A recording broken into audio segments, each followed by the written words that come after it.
So welcome back guys. आज की video होने वाली है एसबीआई पीओ, जिसमें मैं डिटेल में बताऊंगा प्री मेंस इंटरव्यू, पूरा चीज़ कवर करूंगा, कोई भी पॉइंट छूटेगा नहीं।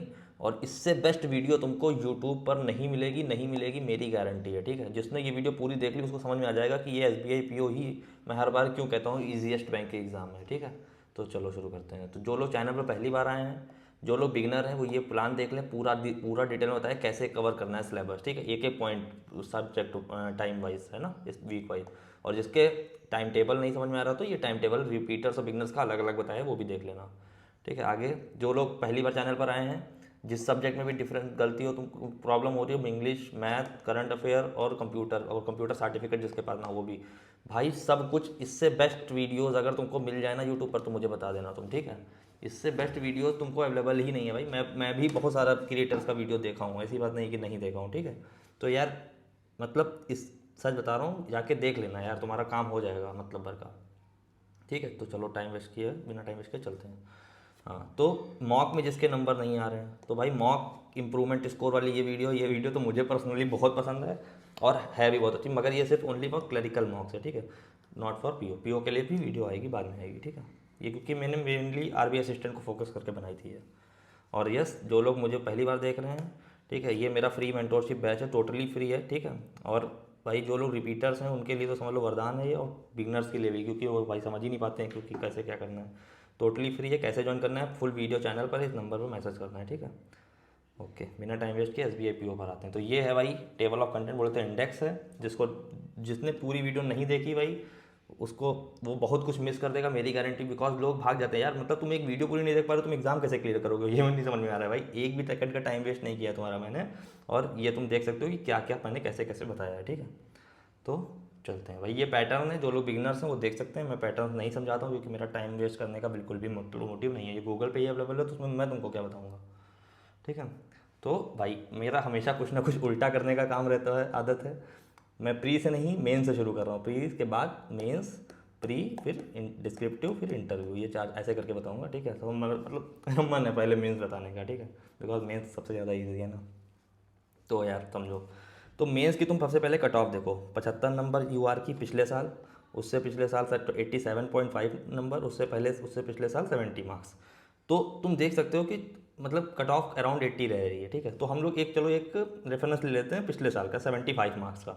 तो अब तुमको सबसे पहले ये समझना पड़ेगा कि 75 मार्क्स पिछले साल पूछा क्या था, कहाँ से आएंगे 75 मार्क्स। तुमको विद लाइव एग्जाम्पल मॉक ले इसी वाले क्या कहते हैं मेंस जो हुआ था ना, इसका पीवाईक्यू में लेके चलता हूँ तुमको। ठीक है, तो पीवाईक्यू, अब जो लोगों को मॉक नहीं पता है कहाँ से लगाना है, ठीक है, हाँ, तो जो लोगों को मॉक नहीं पता है तो भाई मैंने टेक्स्ट बुक यूज़ किया था, सबसे बेस्ट एग्ज़ाम है, तुम रेटिंग देख सकते हो। और मतलब इससे बेस्ट मॉक तुमको नहीं मिलेगा कहीं भी, एक्चुअली में रियल में सबसे बेस्ट है। तो तुम देख भी सकते हो मेरे पास कब से है ये पैक। मतलब अब पहले ये लाइफ टाइम पैक करके आता था 1,000, मतलब 3 साल का कब से होता था मेरे पास। तुम हिसाब लगा सकते हो 2025 को, सॉरी ये नहीं है, यही है क्या, हाँ यही है, 13 सितंबर 2025 को। ठीक है, S B I P O memory based, okay, इस पे लेके चलता हूँ तुमको। अब तुमको बताता हूँ कि नंबर आएंगे कैसे तुम्हारे। सबसे पहले पजल आई है, इसको छोड़ दो। मतलब जिसमें अब देखो ये क्या है, ये पजल है, तुमको लगेगा कि ये मुझे बनानी चाहिए, ईयर बेस्ड मैंने मंथ बेस्ड करी हुई है और ये मुझे बनानी चाहिए। चलो 20% कंपटीशन कम हो गया, जिसने ये पजल बनाई 20% कंपटीशन कम। फिर कुछ नया टाइप का आया, इनपुट आउटपुट जैसा, ये कोडिंग डिकोडिंग टाइप का। ठीक है, तो जो इसने ये बनाया और 20% कंपटीशन कम हो गया। तो तुमको लगता है ना फेल लोग क्यों होते हैं, इसी लिए फेल होते हैं, तुमको बताता हूँ मैं। फिर एक और पता लाई, तो आसान लग रही है, छोटा क्लू है, बना लेते हैं। ठीक है, और 20% कंपटीशन कम हो गया। एक फ्लोर वाली आई, फ्लोर फ्लैट तो मैंने बनाई है, ये तो मैं बनाऊंगा, तो और 10% कंपटीशन कम हो गया। सिंगल क्वेश्चन आया, अब सिंगल क्वेश्चन कहीं भी दिखे इस टाइप का तो तुमको क्या करना है, मार्क फॉर रिव्यू करना है उसको। ठीक, क्या करना है, मार्क फॉर रिव्यू। ठीक है, और सारे क्वेश्चन 1.5 मार्क्स के हैं, है ना, हाँ 1.5 मार्क्स के ही है ना, हाँ 1.5 के ही होंगे। ठीक है, तो सारे क्वेश्चन 1.5 मार्क्स के हैं क्या, एक बार देखते हैं, रुको। पैटर्न में 40 क्वेश्चन 60 मार्क्स के, ठीक है, आधे क्वेश्चन 1.5 मार्क्स के हैं। हाँ, तो अभी एक और पजल आई, जिसने बनाया बैठा पैरेलल रो टाइप की, पैरेलल रो तो मैंने बनाई है, बना लेता हूँ, और कंपटीशन कम हो गया भाई। ऐसे ही कंपटीशन कम होता है, तो हम इसमें से जिसने भी एक भी पजल बनाना शुरू करा कंपटीशन कम हो रहा है।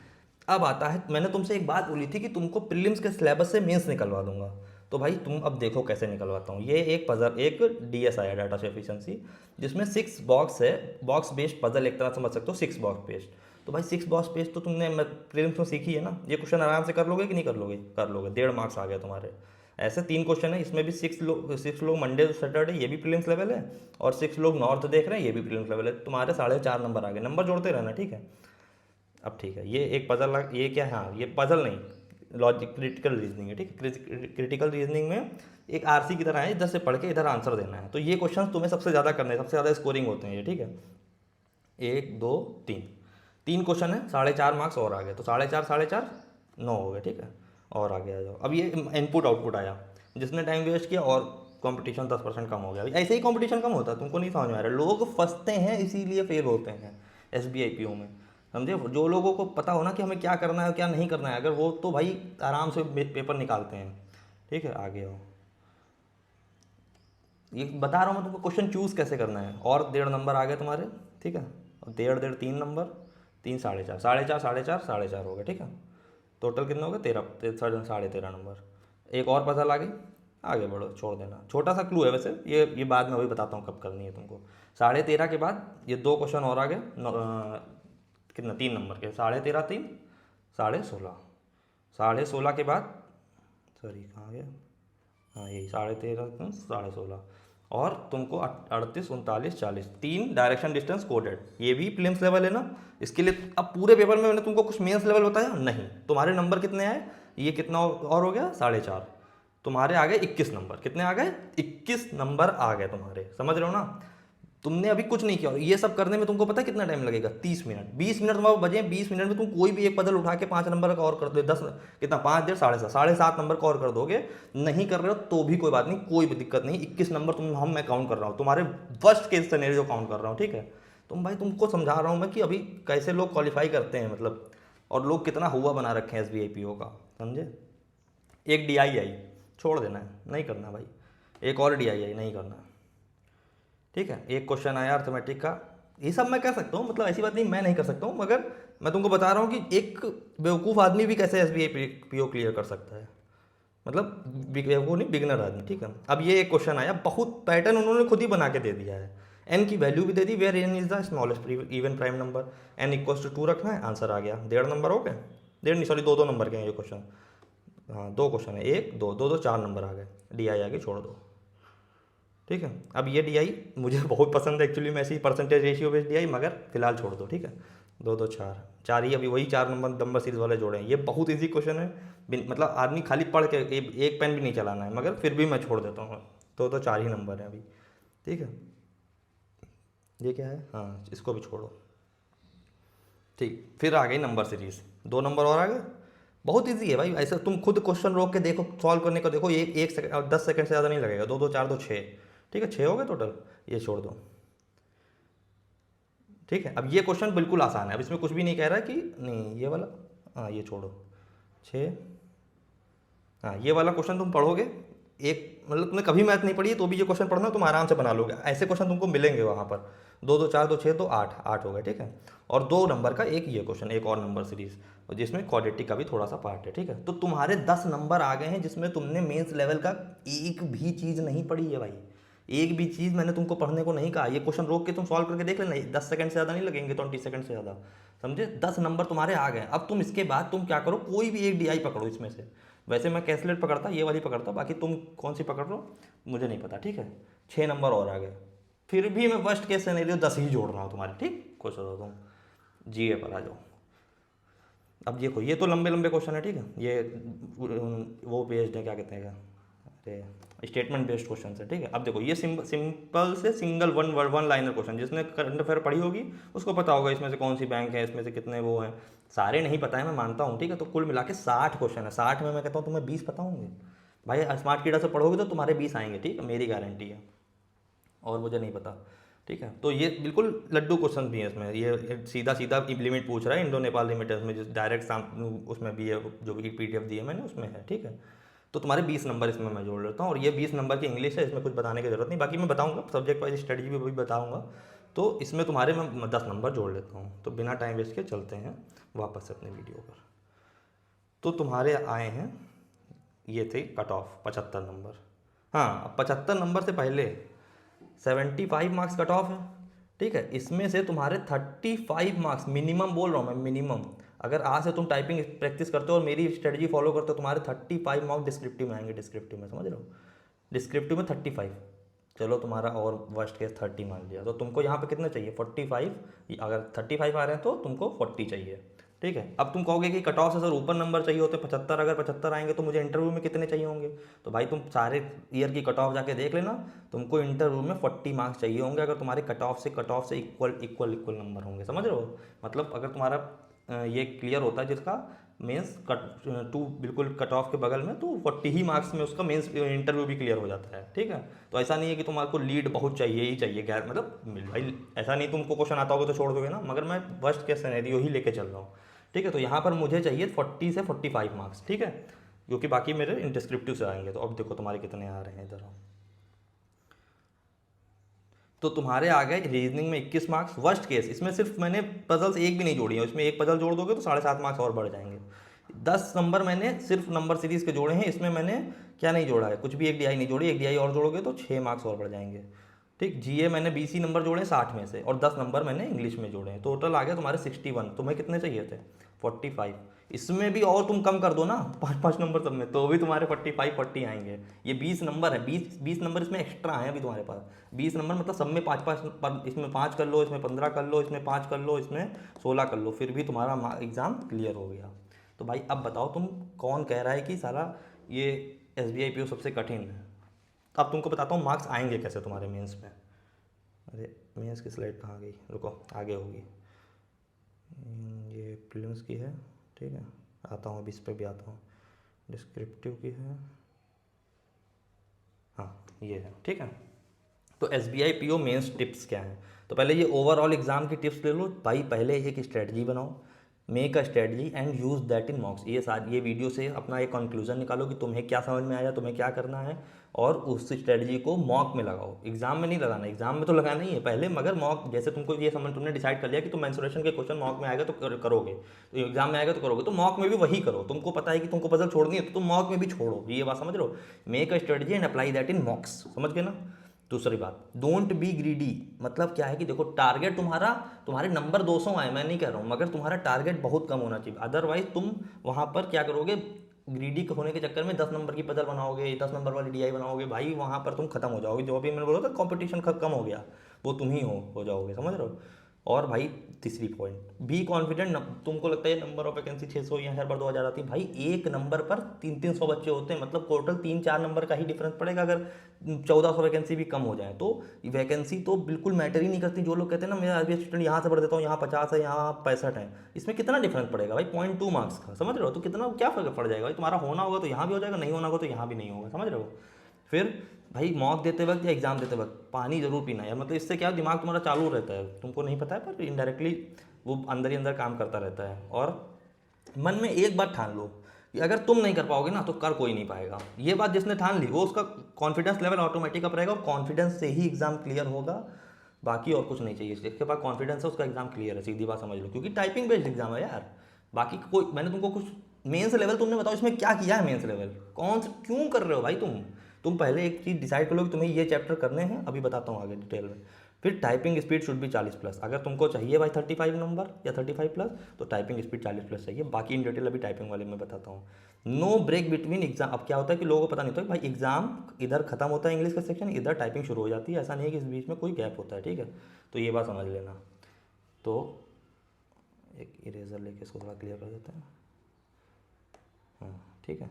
तो अब टिप्स क्या है, रीजनिंग की टिप्स क्या है, फोकस ऑन मिसलिनियस। अभी मैंने तुमको बताया पूरा मिसलिनियस से ही तुम्हारे नंबर आए ना 21 नंबर, तो मिसलिनियस पार्ट ही मॉक्स में भी लगाओ। और पजल्स स्पेशली में स्टार्टिंग में तो मत जाओ, जब तुम्हारा पूरा मिसलिनियस खत्म हो जाए तो तुम पजल बनाओ। जैसे भी मैंने बताया था, पूरा मिसलिनियस खत्म कर लेना हम लोगों ने, फिर पजल पर आए। मैथ में क्या है, चूज क्वेश्चंस वाइजली। अब इसमें क्वेश्चन बहुत इंपॉर्टेंटली तुमको सही से चूज करने हैं, ठीक है। और सेम जो तुम यहाँ चूज़ करो वही वहाँ भी चूज़ करना। अब कुछ चैप्टर में तुमको बता देता हूँ जो स्कोरिंग रहते हैं और बहुत आसानी रहते हैं चूज़ करने के लिए। Quadratic equation, number series, mensuration, ratio, percentage, ये 5 चैप्टर तुम कर लो बट अच्छे से। इन्हीं के मॉक में क्वेश्चन लगाओ, बाकी और कोई क्वेश्चन आए उसको छोड़ दो, समझ लो, कोई दिक्कत नहीं भाई, छोड़ दो, आराम से मजे करो। तुम्हारा बिल्कुल ऐसे आराम से एग्ज़ाम निकलवा दूंगा कि तुमको पता भी नहीं चलेगा, ठीक है। पूरी वीडियो जिसने देख ली उसका तो समझ लो 99% सिलेक्शन श्योर ही है, ठीक है। बहुत सही चीज़ें बता रहा हूँ मैं तुमको, पता भी नहीं मैं तुमको क्या बताया दे रहा हूँ। इंग्लिश में आ जाओ। इंग्लिश में क्या है, देखो भाई 20 नंबर की इंग्लिश है, ज़्यादा दिमाग ख़राब नहीं करना है, कुछ नहीं, बस खाली क्वेश्चन छूटने नहीं चाहिए, स्पीड मेंटेन करना, और आरसी और पैरा जंबल, इनमें क्वेश्चन गलत नहीं होने चाहिए। जिसके इंग्लिश में, अब तुम चाहे प्रीलिम्स हो चाहे मेंस, जिसके ये दोनों गलत नहीं होंगे ना, कभी उसके 20 से कम नंबर नहीं आएंगे, इंग्लिश प्रीलिम्स में हो चाहे मेंस में हो, ठीक है। तो मैंने तो 20 मतलब आधे नंबर के क्वेश्चन है, 10 नंबर ही जोड़े हैं, ठीक है। तो बाकी तुम गलत भी कर दोगे तो भी कोई दिक्कत नहीं, तुम्हारी इंग्लिश वीक है तो भी कोई दिक्कत नहीं, बस आरसी और पैरा जंबल अच्छा कर लो अपना, ठीक है।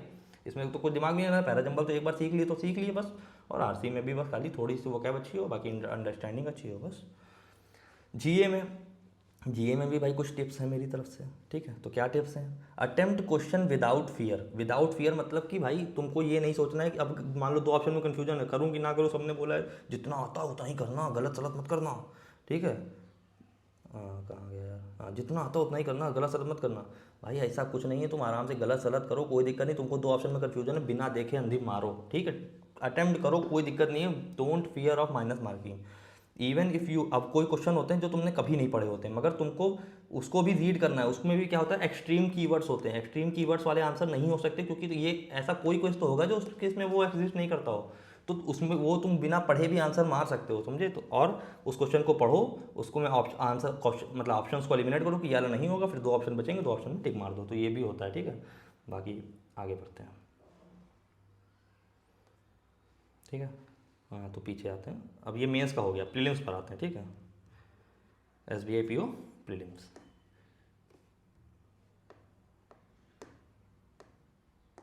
अरे भाई, हाँ ठीक है, एसबीआई पीओ प्रीलिम्स। तो भाई हमारा एक रफ टारगेट स्कोर तुमको दे देता हूँ मॉक्स के लिए, जो बिगनर्स हैं या इसमें से कोई भी सब्जेक्ट वीक है, तो वीक होने के लिए इंग्लिश अगर तुम्हारी वीक है तो 40 में 20 नंबर लाओ, मैथ तुम्हारी वीक है तो 15 नंबर लाओ, रीजनिंग वीक हो चाहे स्ट्रांग हो चाहे तुम्हारी कैसी भी हो, अगर तुमको S B I P O prelims qualify करना है तो मॉक में तुम्हारे कंसिस्टेंटली 28-30 मार्क्स आने चाहिए। जिसके नहीं आएंगे उसका चांसेस, या तो फिर अदर सब्जेक्ट में उसको बहुत मेहनत करनी पड़ेगी, समझ रहे हो ना। और इंग्लिश में क्या है, मतलब कुछ गारंटी नहीं ले सकते ना, मगर इसकी क्या ऐसी गारंटी है और लोग करके आते हैं भाई, समझ रहे हो। तो रीजनिंग में 30/30 रिपीटर्स के लिए तो इससे मतलब इसमें कोई वही नहीं है, प्लस कहाँ लगा रहा हूँ, ठीक है। और जो बिगिनर्स हैं उनको भी 30 ही लाना पड़ेगा भाई। रीजनिंग में तुम काम कर लो, रीजनिंग सबसे ज़्यादा स्कोरिंग है और सबसे ईजी टू लर्न है। तुम भाई तुम मेहनत करोगे तुम्हारे आने लगेंगे, तुम्हारी स्पीड भी आने लगेगी। बाकी ये लिखे हुए यहाँ पर 65 आ जाएंगे, तुम्हारे यहाँ पर 75 आ जाएंगे, ठीक है। कैसे आने हैं वो भी बता रहा हूँ वीडियो में, आगे बढ़ते हैं। तो सब्जेक्ट वाइज बात कर लेते हैं, तुम्हें क्या चीज़ें मॉक लगाते वक्त ध्यान रखनी है। तो इंग्लिश में क्या होगा, पहला पॉइंट ये है कि भाई time will beat 80% of students. अब क्या है कि 40 मिनट है, 40 क्वेश्चन है, 20 मिनट है, जिसने एक भी क्वेश्चन पर ज़्यादा सोच लिया उसका क्वेश्चन छूट जाएगा। तो भाई तुमको ये बात पहले से पता है कि तुमको एक भी मिनट ज़्यादा नहीं सोचना है, क्योंकि तुम्हारा छूटेगा ही छूटेगा। तो तुम उसको स्पीड बहुत ज़्यादा मेंटेन करके चलोगे, सोचने में टाइम वेस्ट नहीं करोगे। दूसरी पॉइंट, 7वें मिनट तक की तुमको बाकी सारी चीज़ें करनी है। जैसे ही 7वें मिनट कंप्लीट हो तुमको आरसी पर आ जाना है। क्यों? अब आरसी तुमको चाहिए भाई टाइम, ऐसा नहीं है कि तुम मान लो क्या, और अगर तुम लास्ट में आरसी कर रहे हो तो और या बीच स्टार्टिंग में कर रहे हो, दोनों ही बेकार है। तुमको 7वें मिनट के बाद करना है आरसी, तो तुमको 8 मिनट भी आराम से तुम दोगे ना तो भी कोई दिक्कत नहीं, 9 मिनट दोगे तो भी कोई दिक्कत नहीं। तुम्हारा लेट से 8 मिनट में 15 मिनट हो गया, तुम्हारा आरसी बन गया, और पहले 7 मिनट में तुमने वन लाइनर्स कुछ कर लिए, कुछ छूट भी गए, कोई दिक्कत नहीं है, ठीक है। और अब तुमको बचेगा 5 मिनट। 5 मिनट में तुमको करना है पैरा जंबल। पैरा जंबल तुमको हो सकता है 4 मिनट में हो जाए, 3 मिनट में हो जाए, मगर तुम्हारे पास टाइम होना चाहिए। लेट से तुम्हारे पास, तुमने पहले कुछ वन लाइनर कर लिए और लास्ट में तुम्हारा पैरा जंबल 3 मिनट बचा है पैरा जंबल के लिए, तो तुम 3 मिनट में बना ही नहीं पाए भाई, तो क्या करोगे, फायदा है कुछ नहीं। फिर भी अगर तुम्हारे पास टाइम कम पड़े तो पैरा जंबल जब करना तो ओनली फर्स्ट और लास्ट स्टेटमेंट टिक मार देना, कैसे भी करके फर्स्ट और लास्ट, बाकी छोड़ देना, क्योंकि टाइम ही नहीं होगा ना इतना पढ़ने का। तो आई होप ये समझ में आ गया होगा, ठीक है। नेक्स्ट पॉइंट पर चलते हैं। तो अब भाई टाइम कम है तो भाई लीव क्वेश्चंस वॉलेंटरली जो गलत होने के चांस ज़्यादा हैं। जैसे कौन सा टाइप के क्वेश्चन होते हैं, जैसे न्यू एरर होते हैं, जिसमें इनमें से कौन सा सेंटेंस सही है, 5 सेंटेंस दिए भाई, 5 सेंटेंस पढ़ोगे उसके बाद भी 90% चांस है तुम गलत ही मार करोगे। तो भाई क्यों पढ़ना है तुमको, टाइम वैसे भी कम है तुम्हारे पास, छोड़ दो उसको। दूसरा वर्ड यूज है, तुमको वर्ड की मीनिंग नहीं पता है फिर भी तीनों सेंटेंस पढ़ रहे हो मीनिंग निकालने के लिए, तो भाई उसके बाद भी गलत मार कर रहे हो, तो उसको छोड़ दो, क्योंकि टाइम कम है। तुम समझ लो ये बात, जो समझ गया उसका होगा भाई, ठीक है। नेक्स्ट पॉइंट, ऐसी वीडियो तुमको कहीं मिलेगी नहीं यूट्यूब पर, जैसे मैं बता रहा हूँ। अटेम्प्ट ऑल अब क्या है, हाँ जिसने भाई अब तुम मॉक्स में ये सारी चीज़ें समझ जाओगे, तुम्हारा टाइम ऑटोमेटिकली आने लगेगा, मतलब तुम स्पीड में करते रहोगे तो तुम्हारा तुम टाइम से बीट नहीं होगे। फिर तुम क्या करना भाई, 40 के 40 क्वेश्चन अटेम्प्ट करने का ट्राई, मतलब 40 कर लेना, जितना ज़्यादा हो सके अटेम्प्ट करने का ट्राई करना। तुम अब क्या होता है, इंग्लिश में बहुत सारे क्वेश्चन होते हैं, ऑप्शन में कंफ्यूज होते हैं, तो अगर तुमको 2 ऑप्शन में कंफ्यूजन है भाई, टिक मारो, कोई दिक्कत नहीं है। अब क्या है, ऐसे ऑप्शन पे जब तुम टिक मारो तो ज़्यादा टाइम वेस्ट मत करना। पहली बात तो वैसे भी 50% ही सही होने का चांस है, ऊपर तुम उसमें टाइम इन्वेस्ट कर दोगे तो फायदा क्या है भाई, टाइम मत इन्वेस्ट करना, एटलीस्ट गलत हो तो टाइम ही नहीं तुम्हारा जाए, और सही हो तो सही हो जाए, ठीक है। मगर टिक मारना, ऐसी बात नहीं कि बिना टिक मारे भाग जाओ। ज़्यादा ये मत सोचना कि वो सही सही टिक मारूंगा बिल्कुल, 65 किए हैं, 65 के 65 सही हैं, ऐसा कुछ नहीं होता, समझे। मैथ्स पर आते हैं, तो भाई मैथ्स में सबसे पहला पॉइंट है, डोंट सेट बिग टारगेट्स।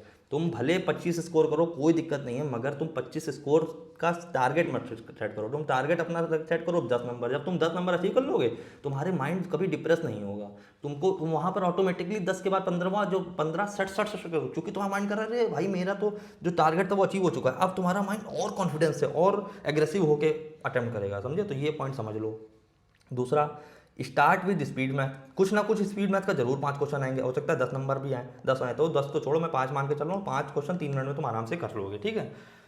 फिर अब 3 मिनट के बाद एक डीआई पकड़ो, 2 डीआई आएंगे, एक आसान वाली उसमें से ढूंढो और वो पकड़ो, और उसको आराम से बनाओ भाई, बिल्कुल लेट लेट के 7 मिनट 8 मिनट में बनाओ तुम, ठीक है। मैं 7 मिनट मान लेता हूँ, 7 और 3 10, 10 मिनट में तुम्हारे आ गए 10 नंबर, सॉरी 5 5 10, हाँ 10 नंबर आ गए तुम्हारे, 10 नंबर आ गए। अब 10 मिनट है तुम्हारे पास।